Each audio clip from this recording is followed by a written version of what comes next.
Hello everyone and welcome to Eleanor's Hearty Home.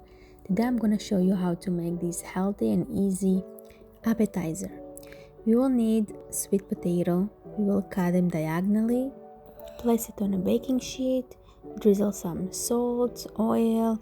I used avocado oil, give it a good mix and bake it on 400 degree Fahrenheit for about 30 minutes or until it's cooked and ready.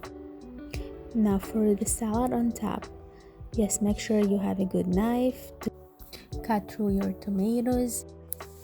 Type of tomato doesn't matter, most importantly that the tomato will be hard, so we will be able to cut them nice and thinly to little cubes.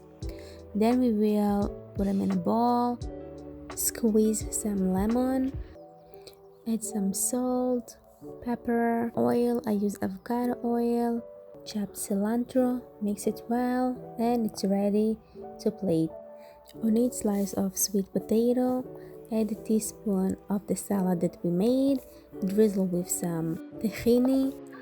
Click the link in the description if you want to see how I make my tahini. It's ready to serve, but if you want, you can put some chopped cilantro to give it a fancy look.